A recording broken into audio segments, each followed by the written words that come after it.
Good morning my dear student. आज फिर से आपका BIS के इस ऑनलाइन प्लेटफॉर्म पे बहुत बहुत स्वागत है। हम लोग चैप्टर सेकंड कर रहे थे और चैप्टर सेकंड आपका इलेक्ट्रोस्टैटिक पोटेंशियल एंड कैपेसिटेंस था। तो इलेक्ट्रोस्टैटिक पोटेंशियल हमने कवर कर लिया था।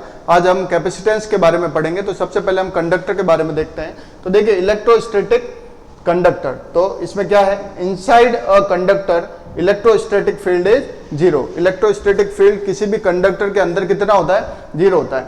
सेकंड क्या चीज है, eight the surface of a charge conductor. एक कोई आपने कंडक्टर लिया और उसके अंदर प्लस क्यू चार्ज दे दिया, तो इसके सरफेस के ऊपर electrostatic field must be normal to the surface at every point. Board में अक्सर एक नंबर में ये पूछा जाने वाली लाइन है कि अगर कोई चार्ज कंडक्टर है तो उस electrostatic field must be normal to the surface at every point.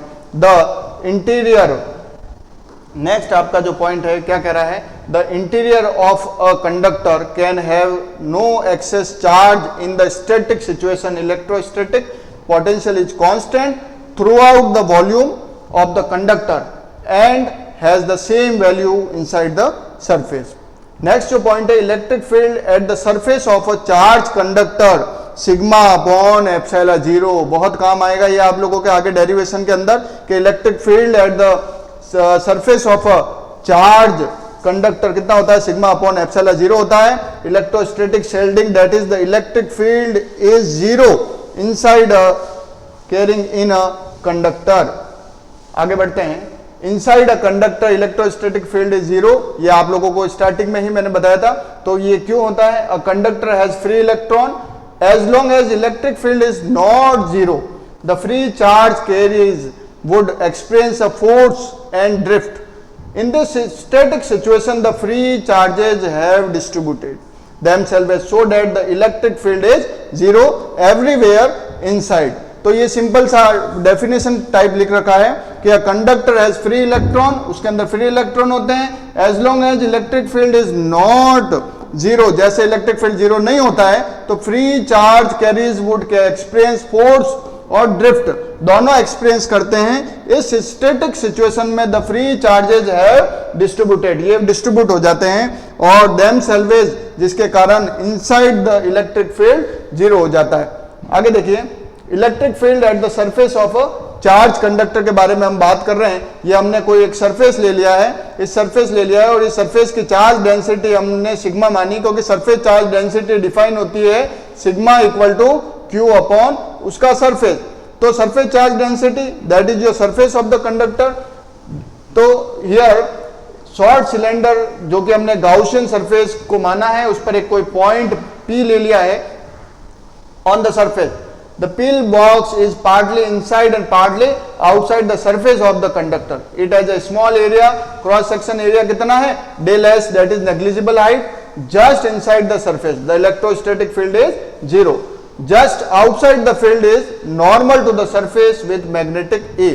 तो फ्लक्स की डेफिनेशन सबसे पहले आपको ध्यान होनी चाहिए, क्योंकि हमने एक सरफेस लिया है और सरफेस के अंदर जो चार्ज है वो पार्टली आउटसाइड और पार्टली इनसाइड कंसीडर करिए। तो total flux is always given by E ds। Charge enclose that will equal to q sigma upon ds, that is the charge density, surface charge density given by q upon s, then q will be equal to sigma into s, that is your formula.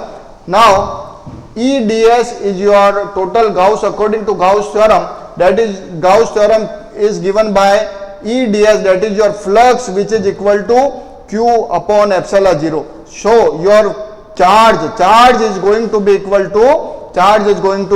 to sigma into s. तो यहां पर जो लिख रखा है, यहां पर क्या लिख रखा है, गाउस थ्योरम से कि E ds which is equal to क्या होता है, q अपॉन एप्सिलॉन जीरो। और हम जानते हैं कि जो आपका सरफेस चार्ज डेंसिटी सिग्मा होता है वो किसके बराबर होता है, q अपॉन s के बराबर होता है। तो यहां से q की वैल्यू आपने निकाली क्या है, सिग्मा s। तो आपने यहां पर सिग्मा इंटू s आपने पुट कर दिया। इनसाइड अभी आप लोगों ने प्रीवियसली मैंने बताया था आपको कि E की वैल्यू क्या होती है, sigma upon epsilon zero. Now capacitor and conductor के बारे में हम देखते हैं। देखिए कैपेसिटर क्या चीज है, capacitor is a system consisting of two conductor. देखिए ये दो कंडक्टर हैं और कंडक्टर अगर सेपरेटेड हैं है ना, बाय एन इंसुलेटर, तो आपका क्या बन जाएगा, कैपेसिटर। वापस से देखिए कि अगर दो कंडक्टर हैं जो कि सिचुएटेड है at a very little distance d, एक को आपने प्लस चार्ज दे दिया और दूसरे को नेगेटिव चार्ज दे दिया, इस तरीके का जो डिजाइन स्ट्रक्चर है यह आपका क्या कहलाता है, कैपेसिटर कहलाता है। Now let the charge on the conductor Q, then the potential difference across V। अब जैसे ही आप क्या करते हैं, जैसे ही इसको चार्ज दिया तो इस पर चार्ज इस पर होगा, पूरी तरह स्प्रेड हो जाएगा, इसके इंडक्शन के कारण यहां पर नेगेटिव आ जाएगा, तो यहां पर जो पोटेंशियल डिफरेंस बनेगा वो V बनेगा प्लस एंड माइनस के कारण। तो आपका जो कैपेसिटेंस होगा तो उसका पर दिया हुआ है चार्ज किसके बराबर होगा, Q बराबर CV के बराबर होगा। तो Q is directly proportional to V। यहां पर एक कांस्टेंट आता है C that will equal to the ratio of Q upon V। C का अगर अपन यूनिट की बात करें तो यूनिट होती है फेराड, इसको कैपिटल F से भी डिनोट कर सकते हैं। यहां पर आप देख सकते हैं different type of capacitor, H पर कैपेसिटी, H पर रिक्वायरमेंट यूज कर सकते हैं, और ये आपका सिंबल होता है। ये थोड़ा बैटरी से अलग होता है, बैटरी में तो एक छोटा और बड़ा टर्मिनल होता है, प्लस माइनस से डिनोट होता है, यहां पर दोनों इक्वल कंडक्टर लेते हैं, ये डिफरेंट टाइप ऑफ कैपेसिटेंस है। Now coming to the next topic that is capacitance of a parallel plate capacitor. देखिए जैसे कि अभी मैंने बताया था कि आपको जो कैपेसिटर लिया है वो दो same length having the same cross section area वाला लिया है, तो देखिए इनका क्रॉस सेक्शन एरिया क्या कंसीडर किया है, कैपिटल है। यहां पर हमने प्लस Q एक को चार्ज दिया है, दूसरे को जो चार्ज दिया है वो माइनस Q, और दोनों के बीच के डिस्टेंस कितने लिए, स्मॉल d। तो क्या लिखा हुआ है, parallel plate capacitor is form by two identical parallel conducting plate separated by a small distance d। Now surface density of a charge of a plate हमने क्या कंसिडर करी है, सिग्मा। तो आपको ये पता होना चाहिए कि डायरेक्ट E की वैल्यू इसके बीच में कितनी होती है, sigma upon epsilon 0। Now capacitance of the parallel plate consider कर रहे हैं, तो C equal to Q by V हमारा स्टैंडर्ड फॉर्मूला। Q का अभी आपने निकाला है sigma into A, surface charge density किसके बराबर होती है, Q upon surface, surface is A। Now what is the value of Q, Q is sigma into A, यहां पर लिख दिया। V की वैल्यू आपको पता है E इंटू D के बराबर होती है। Now put E is equal to sigma upon epsilon 0, यहां से सिग्मा कैंसिल हो गया, ये ऊपर आया, तो आपका final answer C0A bye D हो गया। वापस से देखिए बड़ा सिंपल सा है, आपको कैपेसिटेंस निकालना है तो किसके बराबर होता है, ये Q अपॉन V के बराबर होता है।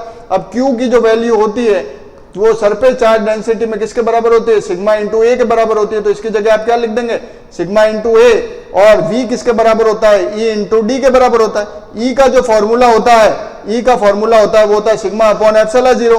तो now you will put sigma A upon epsilon 0 into D, यहां से सिग्मा कैंसिल होगा, you will get A epsilon 0 upon D, that is the parallel plate capacitance formula. You can see here that is the required answer, C that is equal to sigma A upon D. Now coming to the next topic that is dielectric and polarization. Simple शब्दों में कहें dielectric का मतलब होता है एक तरह का इंसुलेटर। तो देखिए dielectric are non conducting polar and non polar substance. ये भी दो तरीके के होते हैं, एक तो होते हैं पोलर और दूसरे होते हैं नॉन पोलर। पोलर जिसको आप इलेक्ट्रिक फील्ड में रखेंगे तो पोलराइज हो जाएंगे, और नॉन पोलर जिसको इलेक्ट्रिक फील्ड में रखेंगे तो वो नॉन पोलरिटी की तरह शो करेंगे। तो देखिए if the centre of the positive and negative charges of the molecule, by the definition आप सिंपल ये बता सकते हैं कि अगर आपका सेंटर पॉजिटिव का और नेगेटिव चार्ज ऑफ मॉलिक्यूल का कोइंसाइड नहीं करता है तो ऐसे सब्सटेंसेस जो डाइइलेक्ट्रिक की कैटेगरी के अंदर आते हैं उसको क्या बोलते हैं, पोलर मॉलिक्यूल। और जिसका सेंटर कोइंसाइड करता है उन डाइइलेक्ट्रिक सब्सटेंस को क्या बोलते हैं, नॉन पोलर मॉलिक्यूल। तो डाइइलेक्ट्रिक सब्सटेंस और इनके पोलराइजेशन के बारे में बड़ा सिंपल सा है कि अगर इनके सेंटर एक दूसरे को कोइंसाइड कर रहे हैं तो नॉन पोलर के अंदर आएंगे, और नहीं कर रहे हैं तो ये किसके अंदर आ जाएंगे, पोलर मॉलिक्यूल के अंदर आ जाएंगे। तो आज के लेक्चर में कैपेसिटेंस को हमने स्टार्ट किया, कैपेसिटेंस के बारे में देखा, parallel plate capacitance very most important, उसका डेरिवेशन को डिस्कस किया, उनके जो फीचर्स है उनके बारे में देखा, सरफेस चार्ज डेंसिटी क्या होती है, सरफेस चार्ज डेंसिटी को कैसे रिलेट करते हैं उसके बारे में हमने देखा। उसके बाद में हमने डाइइलेक्ट्रिक सब्सटेंस जो नॉन कंडक्टिंग मटेरियल होता है और उसकी categorization polar and non polar के बारे में देखा। इनकी डिटेल स्टडी नेक्स्ट आने वाले लेक्चर्स के अंदर अपन करेंगे।